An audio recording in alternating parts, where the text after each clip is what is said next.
ಸ್ನೇಹಿತರೆ ನಮಸ್ಕಾರ. ಬಿಗ್ ಬಾಸ್ನ ಸ್ಪರ್ಧಿ ರಾಶಿಕಾ ಶೆಟ್ಟಿ ಬಗ್ಗೆ ಯಾರೂ ಕೂಡ ಅಥವಾ ಯಾರಿಗೂ ಕೂಡ ಗೊತ್ತಿರದಂತಹ ಸಂಗತಿಯನ್ನ ಈಗ ಅವರ ತಾಯಿ ಬಹಿರಂಗಪಡಿಸಿದ್ದಾರೆ. ರಾಶಿಕಾ ಶೆಟ್ಟಿ ಇಂತಹ ಮಗಳನ್ನು ಪಡೆಯೋದಕ್ಕೆ ಪುಣ್ಯ ಮಾಡಿದ್ವಿ ಎನ್ನುವಂತಹ ವಿಚಾರವನ್ನ ರಾಶಿಕಾ ಅವರ ತಾಯಿ ಭಾವುಕರಾಗಿ ಹೇಳಿದ್ದಾರೆ. ಅಂದರೆ ರಾಶಿಕಾ ಶೆಟ್ಟಿ ನಮಗೆ ಕೇವಲ ಮಗಳಾಗಿಲ್ಲ, ಮಗನಾಗಿ ಮನೆಯ ಜವಾಬ್ದಾರಿಯನ್ನು ನಿಭಾಯಿಸಿಕೊಂಡು ಮತ್ತು ಮನೆಯಲ್ಲಿ ಎಲ್ಲರನ್ನು ಕೂಡ ಸಾಕಿಕೊಂಡು ಸಲಹೆ ಕೊಟ್ಟು ಜೊತೆಗೆ ಅವರನ್ನು ಕೇರ್ ಮಾಡಿಕೊಂಡು ತುಂಬ ಕಷ್ಟಪಟ್ಕೊಂಡು ನಮ್ಮೆಲ್ಲರನ್ನು ಕೂಡ ಬೆಳೆಸಿದ್ದಾಳೆ, ಈ ಹಂತಕ್ಕೆ ತಂದು ನಿಲ್ಲಿಸಿದ್ದಾಳೆ ಅನ್ನುವಂಥ ಹೆಮ್ಮೆಯ ಮಾತುಗಳನ್ನು ಆಡಿದ್ದಾರೆ.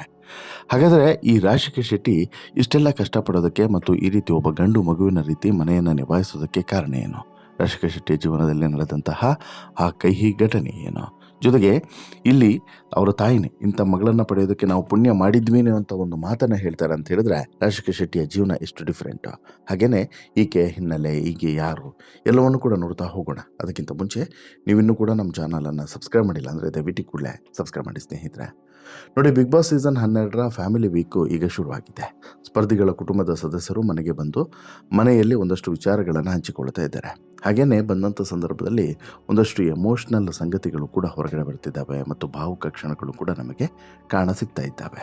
ಈ ಸೀಸನ್ನ ಫ್ಯಾಮಿಲಿ ವೀಕ್ನಲ್ಲಿ ಮೊದಲಿಗೆ ರಾಶಿಕಾ ಶೆಟ್ಟಿ ಅವರ ಕುಟುಂಬಸ್ಥರು ಬಿಗ್ ಬಾಸ್ ಮನೆಗೆ ಎಂಟ್ರಿಯನ್ನು ಕೊಡ್ತಾರೆ. ರಾಶಿಕಾ ಅವರ ಸಹೋದರ ಬಿಗ್ ಬಾಸ್ ಮನೆಗೆ ಬರ್ತಾರೆ. ಹೆಲ್ಮೆಟನ್ನು ಧರಿಸಿ ರಾಶಿಕಾ ಸಹೋದರ ಬಿಗ್ ಬಾಸ್ ಮನೆಯ ಒಳಗಡೆ ನುಗ್ತಾರೆ. ಹೆಲ್ಮೆಟ್ ತೆಗೆದ ನಂತರ ರಾಶಿಕಾಗೆ ಸರ್ಪ್ರೈಸ್ ಆಗಿದೆ. ಜೊತೆಗೆ ರಾಶಿಕಾ ಅವರ ತಾಯಿ ಕೂಡ ರಾಶಿಕಾ ಅವರ ತಾಯಿ ಕೂಡ ದೊಡ್ಡ ಮನೆಗೆ ಎಂಟ್ರಿಯನ್ನು ಕೊಟ್ಟಿರುವಂಥದ್ದು ಸಹಜವಾಗಿ ಡಬಲ್ ಖುಷಿಯನ್ನು ರಾಶಿಕಾಗೆ ತಂದುಕೊಟ್ಟಿದೆ. ಬಿಗ್ ಬಾಸ್ ಮನೆಗೆ ಎಂಟ್ರಿ ಕೊಟ್ಟಂಥ ತಾಯಿಗೆ ರಾಶಿಕಾ ಮತ್ತು ತಮ್ಮ ಈ ಎಲ್ಲ ವಿಚಾರಗಳ ಬಗ್ಗೆ, ಅಂದರೆ ಹೊರಗಡೆ ಏನೇನಾಗ್ತಿದೆ ಏನು ಎಲ್ಲದರ ಬಗ್ಗೆನೂ ಕೂಡ ಮಾತನಾಡ್ತಾ ಬಿಗ್ ಬಾಸ್ ಒಂದು ವಿಚಾರವನ್ನು ಕೂಡ ಹೇಳ್ತಾರೆ. ಏನು, ನಮಗೆ ನಿಮ್ಮ ಮಗಳ ಬಗ್ಗೆ ಗೊತ್ತಿರದಂಥ ಒಂದಷ್ಟು ವಿಚಾರಗಳನ್ನು ಹೇಳಬೇಕು ನೀವು ಅಂತೇಳಿ ತಾಕೀಕನ್ನು ಮಾಡ್ತಾರೆ. ಆಗ ಸಹಜವಾಗಿ ಅವರಮ್ಮ ಒಂದಷ್ಟು ವಿಚಾರಗಳು, ಅಂದರೆ ಎಲ್ಲೂ ಕೂಡ ಗೊತ್ತಿರದಂಥದ್ದು, ಎಲ್ಲೂ ಕೂಡ ಹೇಳಿರದಂಥ ವಿಚಾರಗಳನ್ನು ಇಲ್ಲಿ ಹೇಳ್ತಾ ಹೋಗ್ತಾರೆ. ಇಲ್ಲಿ ರಾಶಿಕಾ ಬಗ್ಗೆ ಹೇಳುವಂಥ ಸಂದರ್ಭದಲ್ಲಿ ಅಪ್ಪ ಅಮ್ಮ ಅಂದರೆ ಅವಳಿಗೆ ತುಂಬ ಪ್ರೀತಿ. ತಂದೆ ಹಾಗೂ ತಾಯಿ ನಾವು ಮಕ್ಕಳನ್ನು ಎಷ್ಟು ಚೆನ್ನಾಗಿ ನೋಡ್ಕೊಳ್ತೀವಿ, ಆದರೆ ಮಕ್ಕಳು ತಂದೆ ತಾಯಿಯನ್ನು ನೋಡಿಕೊಳ್ಳೋದು ತುಂಬ ಅಪರೂಪ. ಹೌದು, ಆದರೆ ಇಲ್ಲಿ ಅದು ಉಲ್ಟಾಗಿದೆ. ಅಂದರೆ ಅವಳು ಹೇಗೆ ಅಂತ ಹೇಳಿದರೆ, ಶೂಟಿಂಗ್ನಲ್ಲಿ ಎಷ್ಟೇ ಬ್ಯುಸಿ ಇದ್ದರೂ ಕೂಡ ಮೊದಲು ಮನೆಗೆ ಫೋನ್ ಮಾಡ್ತಾಳೆ. ದಿನಕ್ಕೊಂದು 10ರಿಂದ 15 ಸಲ ಫೋನ್ ಮಾಡ್ತಾಳೆ.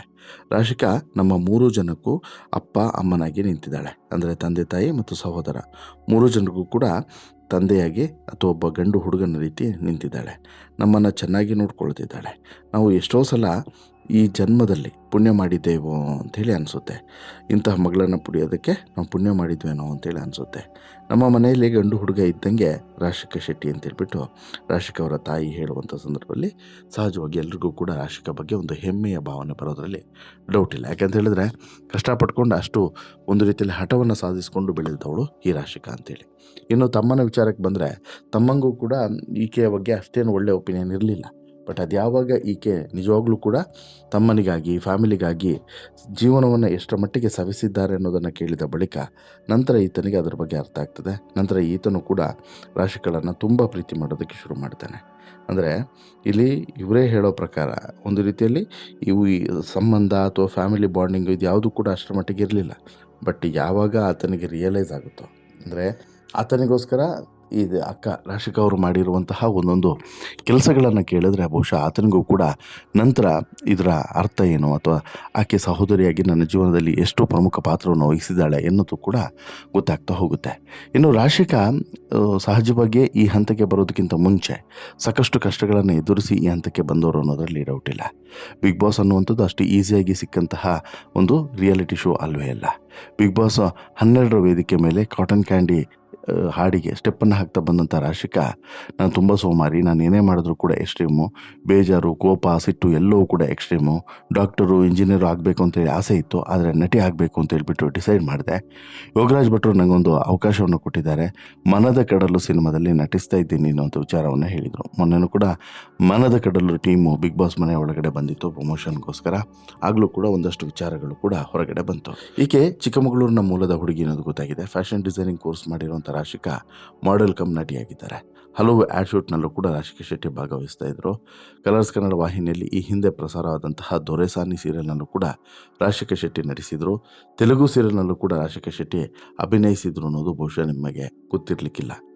ಇನ್ನು ಯೋಗರಾಜ್ ಭಟ್ ಅವರು ಈಗ ನಿರ್ದೇಶನ ಮಾಡ್ತಿರುವಂತಹ ಈ ಮನದ ಕಡಲು ಸಿನಿಮಾದಲ್ಲೂ ಕೂಡ ಸಿನಿಮಾ ರಂಗಕ್ಕೆ ನಾಯಕಿಯಾಗಿ ಪಾದಾರ್ಪಣೆಯನ್ನು ಮಾಡ್ತಾ ಇದ್ದಾರೆ.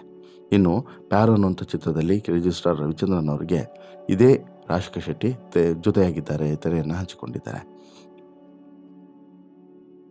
ಇನ್ನು ಮೂಲತಃ ಚಿಕ್ಕಮಗಳೂರಿನವರಾಗಿರುವಂತಹ ರಾಶಿಕಾ ಶೆಟ್ಟಿ ಚಿಕ್ಕ ವಯಸ್ಸಿನಿಂದನೂ ಕೂಡ ಡ್ಯಾನ್ಸು, ಆ್ಯಕ್ಟಿಂಗು ಈ ರೀತಿ ಬ್ಯುಸಿಯಾಗಿದ್ದವರು.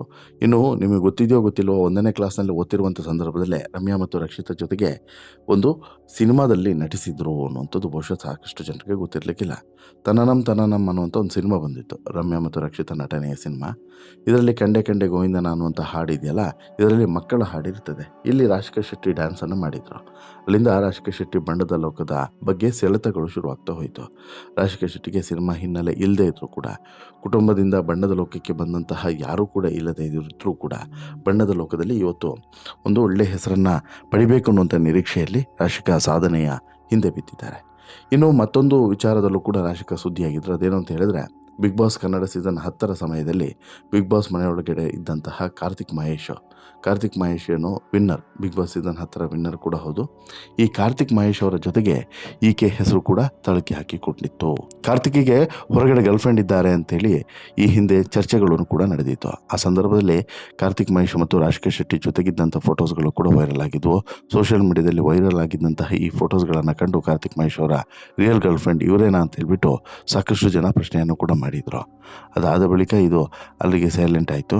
ನಂತರ ಏನಾಯಿತು ಗೊತ್ತಿಲ್ಲ. ಬಟ್ ಒಂದಂತೂ ಸತ್ಯ, ಇಲ್ಲಿ ಸಾಕಷ್ಟು ಜನ ಸಾಕಷ್ಟು ರೀತಿಯಲ್ಲಿ ಒಂದಷ್ಟು ತಮ್ಮ ಅಭಿಪ್ರಾಯಗಳನ್ನು ಮಂಡಿಸ್ತಿದ್ದಾರೆ. ಆದರೆ ಇಲ್ಲಿ ಪ್ರಮುಖವಾಗಿ ರಾಶಿಕಾ ಶೆಟ್ಟಿಯ ಸಾಧನೆ ಬಗ್ಗೆ ನಾವಿಲ್ಲಿ ನೋಡಲೇಬೇಕು. ಅಂದರೆ ಇಷ್ಟೆಲ್ಲ ಕಷ್ಟಗಳನ್ನು ಎದುರಿಸಿ ಹಂತವಾಗಿ ಈಗ ಏನೇ ಇರಲಿ, ರೂಮರ್ಸ್ ಇರಲಿ, ಇನ್ನೊಂದಿರಲಿ, ಮತ್ತೊಂದಿರಲಿ, ಏನೇ ಬಂದಿರಲಿ, ಬಟ್ ಎಲ್ಲ ಕಷ್ಟಗಳನ್ನು ಎದುರಿಸಿ ಈ ಹಂತಕ್ಕೆ ಬಂದಿರೋದು ಅಂತ ಹೇಳಿದ್ರೆ ತಮಾಷೆನೇ ಇಲ್ಲ. ಅದರ ಹಿಂದೆ ಸಾಕಷ್ಟು ಶ್ರಮವನ್ನು ಈಕೆ ಹಾಕಿದ್ದಾಳೆ ಅನ್ನೋದೇ ಇದಕ್ಕೆಲ್ಲದಕ್ಕೂ ಕೂಡ ಸಾಕ್ಷಿ. ಬಟ್ ನಿಮಗೆ ಅನಿಸುತ್ತೆ ಸ್ನೇಹಿತರೆ, ರಾಶಿಕಾ ಶೆಟ್ಟಿಯ ಈ ಸಾಧನೆ ಬಗ್ಗೆ ನಿಮ್ಮ ಅಭಿಪ್ರಾಯ ಏನು? ದಯವಿಟ್ಟು ನಿಮ್ಮ ಅಭಿಪ್ರಾಯನ ಕಮೆಂಟ್ ಮಾಡಿ ತಿಳಿಸಿ. ಜೊತೆಗೆ ಈ ಸ್ಟೋರಿ ಇಷ್ಟ ಆಯಿತು ಅಂತ ಹೇಳಿದ್ರೆ ಲೈಕ್ ಮಾಡಿ, ಶೇರ್ ಮಾಡಿ, ಚಾನಲ್ಗೆ ಸಬ್ಸ್ಕ್ರೈಬ್ ಆಗೋದನ್ನು ಮರಿಬೇಡಿ. ಧನ್ಯವಾದ.